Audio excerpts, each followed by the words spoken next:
Mga kaibigan, nasa linya po na ating komunikasyon si Mr. Joel De Feo, ang Public Communications Officer ng GSIS. Mr. Joel De Feo, magandang hapon po sa inyo.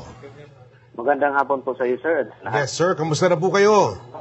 Long time no see, long time no hear. Opo, pasensya na, hindi ako nakakano. So, ba't nandito tayo upang sagutin ang problema na yan? Nandito sa inyo ni Mong Trinity Mendoria. Opo, tama po. So, kasi po sa record ng GSIS, siya po dating empleyado ng MMDA. Opo, siya po ay nag-retiro, nag-separate siya sa MMDA less than 60 on po December 2007. So, alinsunod po sa batas ng Republic Act 8291, pag ang isang miyembro po ay nag-separate sa service na less than 60 with at least 15 years of service, ang kanyang benepisyo po ay makakatanggap siya ng 18 months pension at age 60. Considering po na ipinanganak po ito si Ginoong Freddy Mendoria noong September 7, 1954, ang pension niya po ay magsisimula pa po sa September 7, 2014. December 7, 2014. Opo, 14 pa po kasi dyan pa lang siya magsi-60. Opo. So, kaya hindi po siya pwede tumanggap ng pensyon. Opo. Bukod doon sa hindi pagtanggap pa ng kanyang pensyon, dahil sabi nga po dapat ay sa December 2014 pa, wala po ba siyang pwedeng makuha sa GSIS? So, during the retirement po, nung mag-retiro sila noong 2007, so, ang processing lang po ng retirement niya, wala po siyang nakuha dahil sa kanyang utang. May mga utang po siya sa GSIS.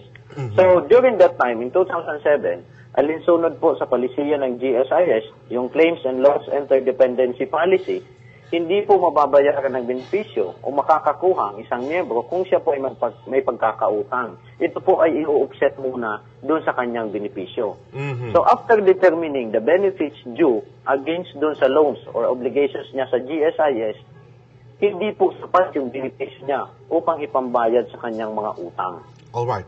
Magkano po ba ang utang ni Mang Freddy sa pagkakaalam po ninyo? So, yan po, sir, based on the statement of account na tinignan ko po sa system namin, ang natitira niya ng utang ay yung salary loan niya.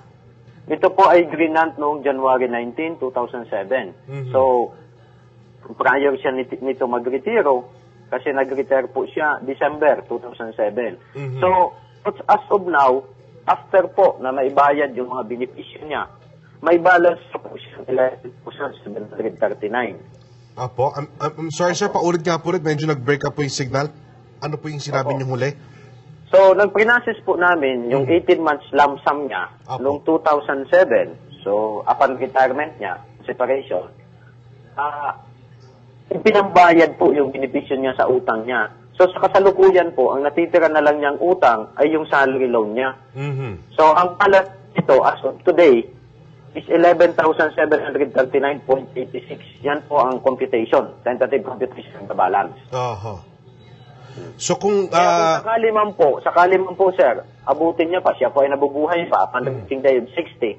Itong utang niya po, ibabayad na naman kung may sakali na may pension due para sa kanya, yung accrued pension, ipagbabayad dito po sa remaining accounts.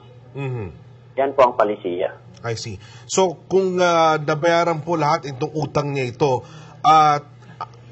tama ko ba na by December of 2014, makatatanggap na rin po siya ng pensyon or magsisimula pa lamang po ito ng pagbabayad ng utang niya? Ang resumption po ng pension niya, age 60, is September 7. Kasi ito po ang date of birth niya, September 7, 1954 siya. So, plus 60, that is September 7, 2014. So, ano man po na pension due sa kanya from the start, from September 7, 2014, siya man po ay buhay pa, ipapabayad po ito dito sa remaining niyang account. I'm sorry, sir. Paulit-ulit na medyo nag-break up po.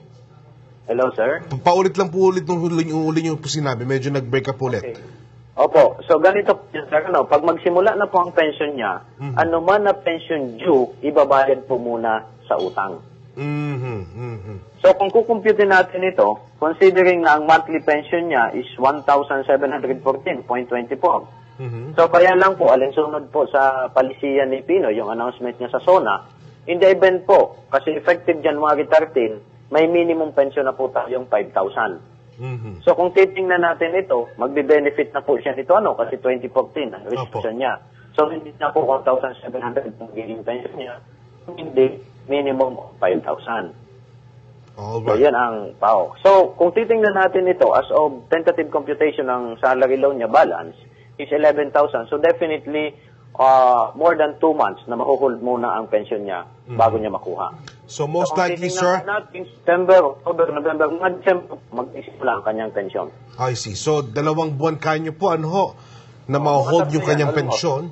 Opo. So yan ay aabot na ng December, January, hanggang February po, 2015. Tama ba? Opo. December 2014. Okay. All right. Malino na po yun, sir. Opo. Anyway, sir, isang residente naman po ng Makati ang lumapit din po sa responde tungkol rin sa kanyang GSIS. Ito naman po, sir, tungkol sa napakatagal umanong pagproseso ng kanyang retirement benefit claim. At nais po sana yung makuha ito para hindi na siya umasa ng tulong ng kanyang mga anak. At ang kanyang kwento po, mga kaibigan, Mr. DeFeo, nasa report ni Irene Quintana. Pakinggan po natin. 26 na taong nagserbisyo bilang medical technologist sa Makati Health Department si Evelyn Tolentino. April 17 ngayong taon ay nagretiro na ito sa edad na 65 years old. May 28, 2012 nang mag-file si Evelyn sa GSIS para makuha ang kanyang retirement benefit at ang sabi raw sa kanya ay aabutin lamang ng 70 araw ang pagpuproseso ng kanyang mga papeles. Ngunit umabot na ng halos 5 buwan ay hindi pa rin nakukuha ni Evelyn ang kanyang retirement benefit.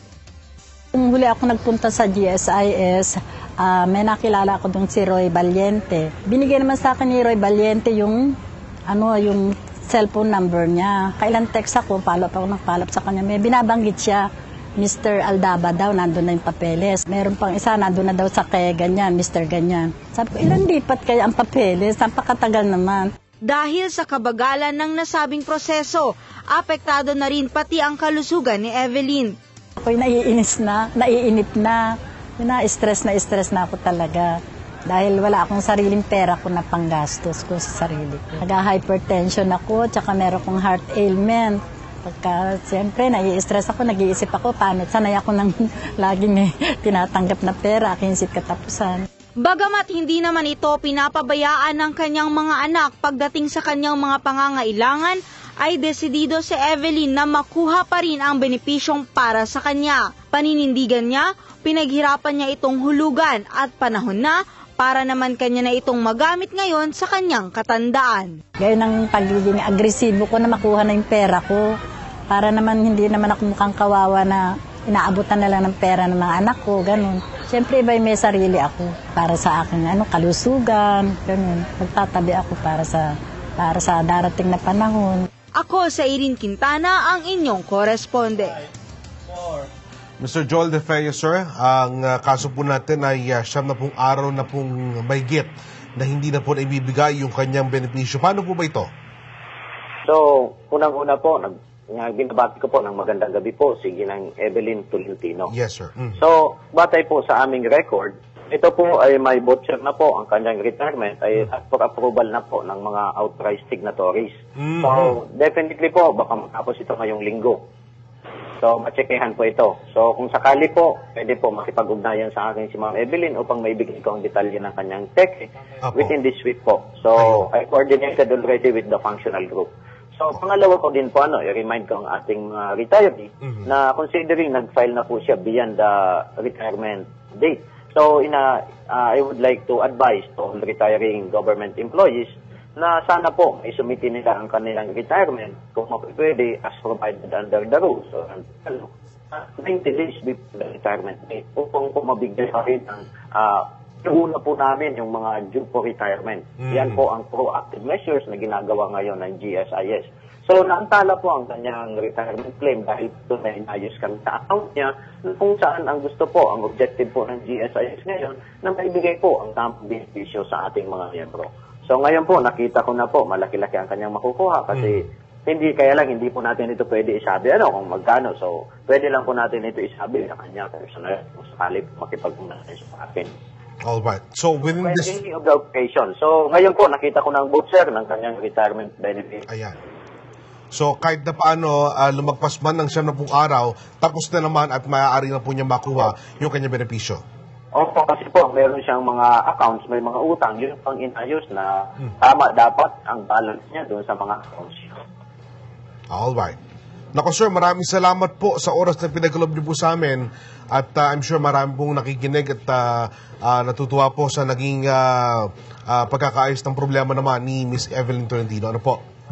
Opo, kasi ngayon po noon, nandyan din ang objective ng GSIS to provide really more responsive and member-focused friendly ng GSIS sa ating mga miyembro. So, ginagawa po ng ating bagong pamunuan ang lahat po ng makakaya upang mabigyan at magpunan ng mga kailangan ng mga miyembro. Alright. Mr. Joel De Feo, sir, maraming salamat po sa oras ninyo. Magandang gabi po. Taka happy birthday din sa iyo, ha? Ay, sir, salamat na marami. Thank you so much. Sige, maraming salamat po. Ingat po kayo. Po, nandiyan kami upang tugunan ang ating pangangailangan ng ating mga miyembro. Maraming salamat po. Thank you, sir. Mga kaibigan, si Mr. Joel De Feo, Public Communications Officer ng GSIS ang ating poong nakapanayam. Bumati pa siya sa atin. Magbabalik po ang Responde. Tutok lamang.